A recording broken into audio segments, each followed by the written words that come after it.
Blue star வந்து ரொம்ப talked about film நீங்கள் நினச்சது இல்லையா? பட் கமர்ஷியலில் பயங்கர ஹிட் ஆச்சு அது. யா சார், ஹிட் ஆச்சு, ரொம்ப ஹிட் ஆச்சு.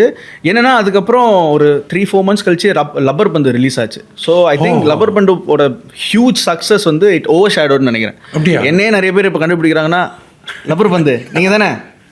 அப்புறம் ஒரு டைம் மேலே நான் ஃபஸ்ட்டு சரி ஆமாப்பா நான் தான்ப்பா அது அப்படின்னு கை கொடுத்துருவேன். ஒரு சில நேரம் நீங்கள் தானே லப்பர் பந்தோட ஒரிஜினல் வெர்ஷன் அப்படின்னா, ஐயோ அப்போ கூட நீ படம் பேரை சொல்ல மாட்டேன்னு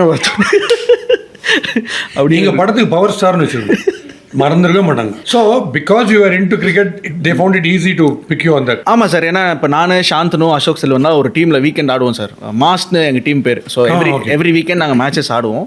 ஸோ அப்போ வந்து ப்ளூ ஸ்டார் வந்து இந்த மாதிரி காஸ்டிங் போயிட்டு இருந்துச்சு. அசோக் செல்வனும் சாந்தனும் கன்ஃபார்ம் ஆயிடுச்சு. பட் இன்னொரு அந்த தம்பி கேரக்டருக்கு தான் ஆள் தேடிட்டு இருந்தாங்கன்னொன்னே சாந்தனு வந்து என்கிட்ட சொன்னால், என் சைல்ட்ஹுட் ஃப்ரெண்ட் அவன் பாக்யராஜ் சார் சாந்தனு பாக்யராஜ்.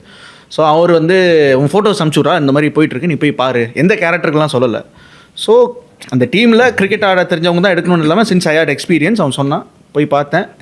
அப்படி தான் இட் ஒர்க்.